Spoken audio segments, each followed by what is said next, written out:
নমস্কার বন্ধুরা, আপনারা দেখছেন রিসার্চ বাংলা নিউজ। আমি বিশ্বজিৎ রয়েছি আপনাদের সঙ্গে। বিহারের রাজনীতিতে এখন আগুন জ্বলছে, কিন্তু সেই আগুন বাইরে নয়, ভিতরে। অমিত শাহ আর নীতিশ কুমারের সম্পর্ক এখন এমন এক দড়ির টানাটানি, যেখানে একটিমাত্র ভুল শব্দই পারে জোটের ভবিষ্যৎ পাল্টে দিতে। শাহ পাটনায় এসে নীতিশের সঙ্গে বৈঠক করেছেন, কিন্তু প্রশ্নটা এখন একটাই: কে হবেন এনডিএর মুখ্যমন্ত্রী প্রার্থী? এই প্রশ্নটাই এখন পুরো বিহারের রাজনীতিকে ঘুরিয়ে দিচ্ছে। অমিত শাহের পাটনা সফরকে ঘিরে তৈরি হয়েছে রাজনৈতিক ঝড়। বৈঠকের পরে শাহ বলেন, কে সিএম হবেন তা আমি নির্ধারণ করব, এমন কোনো অবস্থা নেই। নির্বাচিত বিধায়করাই সিদ্ধান্ত নেবেন। এই বক্তব্যে বিজেপির ভিতরে একদল বলছে এটা শীতল বার্তা, অন্যদিকে জেডিইউ দাবি করছে সব ঠিক আছে, কোনো বিভাজন নেই। কিন্তু বাস্তব বলছে বিহারের মাঠে এখন সাসপেন্স পলিটিক্সের খেলা শুরু হয়ে গেছে। একদিকে শাহের দূরত্ব বার্তা, অন্যদিকে নীতিশের প্রশাসনিক আধিপত্য, দুই সমান্তরাল চলছে।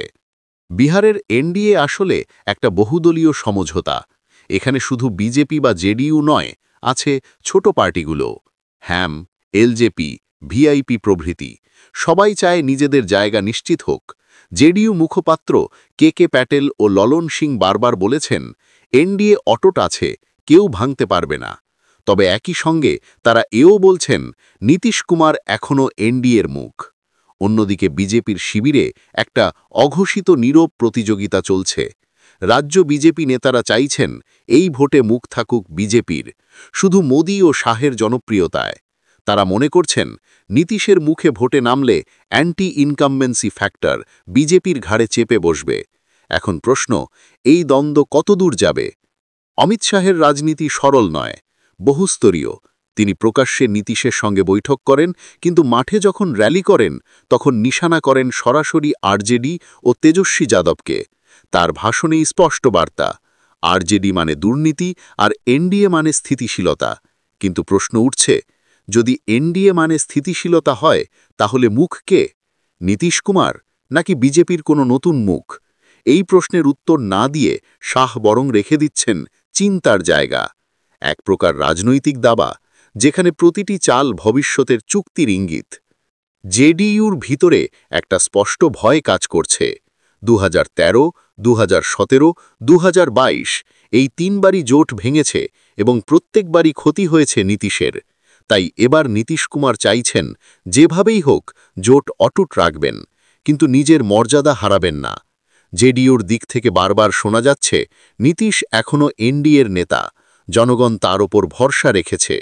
তবুও অন্তরালে একটা বার্তা চলছে, বিজেপি যেন মুখ্যমন্ত্রী ফেসের প্রশ্নে আগবেড়ে কিছু না বলে।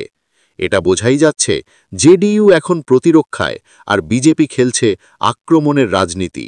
যদি এনডিএ জিতে যায় এবং জেডিইউর সিট সংখ্যা বিজেপির তুলনায় শক্তিশালী হয়, তাহলে নীতিশ সহজেই আবার মুখ্যমন্ত্রী হবেন।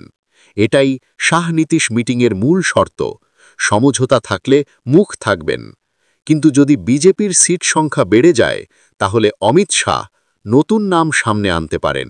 হয়তো সম্রাট চৌধুরী, হয়তো ভূপেন্দ্র যাদব, অথবা নতুন কেউ। এবং তখনই শুরু হবে বিহার এপিসোড 2, কে সিএম হবেন নিয়ে নতুন কূটকৌশল। এই অবস্থায় আরজেডিও চুপ নেই। তেজস্বী যাদব একাধিক সমাবেশে বলেছেন, নীতিশ কুমার বিজেপির বন্দী, তিনি ইচ্ছে করলেও মুখ খুলতে পারেন না। এই বক্তব্যগুলো আসলে বিরোধীদের কৌশল, যাতে ভোটের আগে জেডিইউ বিজেপির মধ্যে অবিশ্বাস বাড়ানো যায়। বিশ্লেষকরা বলছেন এই সাসপেন্স আসলে পরিকল্পিত। এর তিনটি কারণ: 1. পাওয়ার ব্যালেন্সিং। বিজেপি চাইছে বিহারে নিজের শক্তি পুনঃপ্রতিষ্ঠা করতে, জেডিইউ চাইছে কেন্দ্রের ছায়ায় থেকেও স্বাধীনতা বজায় রাখতে। 2. Voter psychology.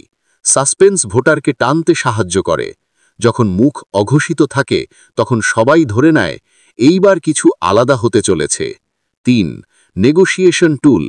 নীতিশ কুমার জানেন যদি তিনি আগেভাগে দাবি করেন তাহলে বিজেপি তাকে উপেক্ষা করবে, তাই তিনি এখন নীরব থেকেও চুক্তির মাটিতে অবস্থান শক্ত করছেন।